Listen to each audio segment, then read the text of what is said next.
Hey! It's Quin, And Amy. also known as Clown Girl and BigFoot Girl, Yup. also Orc Girl. Pick one. Lots of stuff. So I wanted to do something a little different this time since we got to hang out together and we didn't really feel like putting on clown stuff or monster stuff.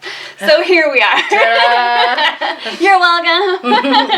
And It's a casual today. yes, Amy is wearing the greatest shirt ever. I love this shirt. It's Beast from Beauty and the Beast and Belle, and she's looking at, is that X-Men? Yeah, Beast from X-Men. And he's like, what? And she's like, oh yeah, where did you get that shirt? I bought it on a site called Ripped Apparel, R-I-P-T. Okay, that's rippedapparel.com. fantastic. Yeah, like, I'm so glad you found that shirt. That's great. This is like, I saw this and I'm like, yeah, that needs to be in my life.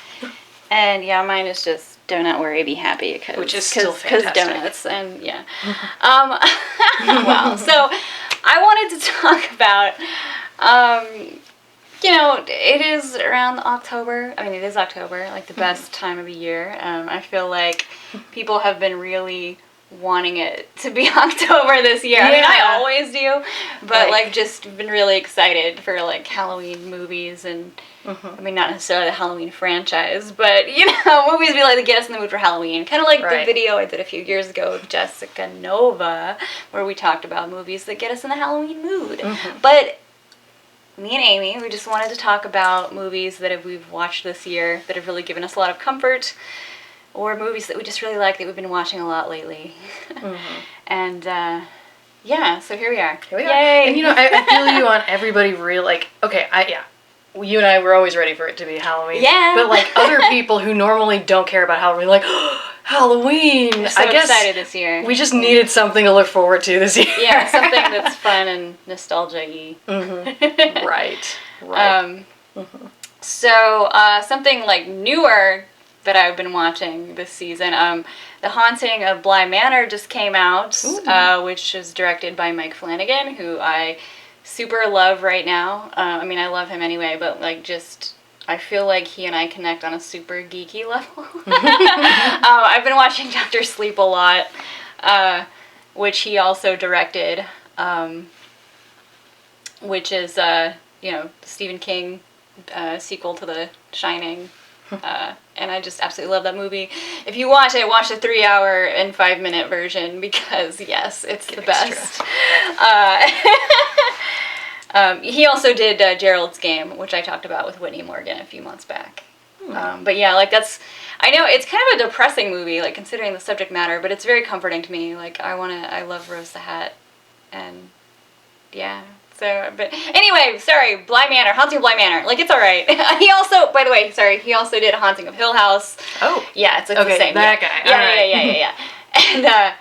And, yeah, so good stuff so far. I kind of feel like Bly Manor is a little bit of a mess, but I'm still, digging it. It's a lot different than Haunting of Hill House, though. So, yeah, if you check that out, it's not an exact repeat of that or anything. So, if you got time to kill. I mean, why not? Give it a shot. It's on Netflix right now. So, what about you? Anything relatively recent you've been watching? Well, I did watch the new animated Addams Family the other day. Oh, okay. How was that? It was cute. I mean, it's cheesy. It's real cheesy, the original thing was cheesy. Because this one's based more on the comic strip. Oh, fantastic! Right, the characters. It's not like the '90s movies, which were great, but yeah, that's exciting that it's based up more on the comics. And it's super cute. Like I said, it's cheesy. I wouldn't call it it's not Shakespeare, okay? But if you like Addams Family, I think it still has the Addams Family vibe. It's still, the characters are still there. Fester's probably the best, I think, out of all of them. He's my favorite in this particular version. Because they pull him off as being the creepy uncle very well. Creepy but lovable uncle. And it's really cute. It has this, it has kind of a nice message at the end too about accepting people who are different from you. Okay, yeah, that's really important. Everybody can learn that lesson. Yes. Oh my goodness. So we were also talking about earlier how you said you watch Trick or Treat, which of course is a staple, obviously, for me as well. It's so pretty and fun, and it's That is by the same, I want to say Michael Dougherty. Yeah. He also did Krampus, which we watched together last year. Or the year before. I don't remember. What's time anymore? Yeah, I don't know what it's even. But it's still great. The decade ago that 2019 was, you know? Yeah, pretty much. I've been watching, like, this isn't a Halloween movie or anything, obviously, but my, like, other comfort movie from, like, childhood that I absolutely love that I've kind of done, like, a super deep dive into the last 2 weeks, which has been slightly obnoxious for those around me, is The Prince of Egypt. That's a good... Hey, it's such a good movie. If you're going to go back and get into something, great. That's a good choice. But I'm, like, watching it in such a different way now, like, as an adult. I mean, I've watched it since I was a kid. Like, that's a movie that I watch almost every year, probably more than once, but this year, I don't know, it's just hitting so differently this year. And I just can't stop. Like, I've been listening to the soundtrack. I think my dog is like, can we listen to something else, Mother, on our walks, please? And I'm just like, I'm having emotions every time any song comes on. So the whole time, and he's just like, what? I think we all have, like, those movies and books that we come back to at different points in our life. Yeah. And they mean something very different to us. Yeah. I have several books like that, and several, like, movies, like Hunchback of Notre Dame is that one for me. Yeah. Amadeus is another one for me. I come back and I watch it, and it means something else to me as I get older. That you mentioned, I mean, of course you're going to mention Hunchback because it's great. But I feel like Hunchback and Prince of Egypt, like Disney, DreamWorks, those are both their movies that they did super major risks on. And they also have amazing tunes. Yeah. It's like, oh, it's kind of the same. Yeah, Prince of Egypt was DreamWorks Hunchback, okay? Yeah. They're like, we're going to put this out there. We're not sure how it's going to happen. It's going to happen, but I'm glad they took those risks, and I kind of miss that era of animation, of taking big risks like that. Let's see. There's a new studio that I'm really looking for. Or I would say the new studio, but the new movie they're coming up with. They're called Cartoon Saloon, and they made 2 films that I've really loved. One was Song of the Sea, and the other one was The Secret of Kells.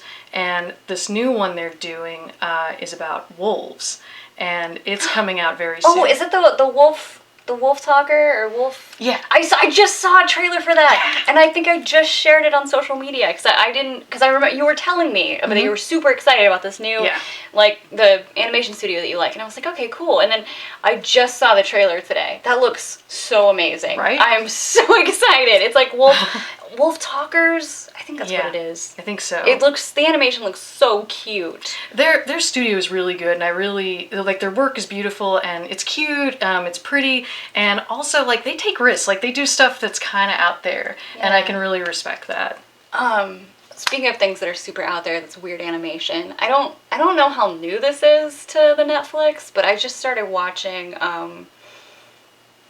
Midnight Gospel. Oh yeah, which is super weird. Like I'm only a few episodes in, but it's like the animation just, I feel like it distracts your brain because you instead of trying to be like, okay, what's happening, your brain's just like, ooh, look at all the colors or whatever, while you're really listening to the conversations that are being had. I don't know how else to describe it. Like that sounds stupid, but like that's the best way I could describe it.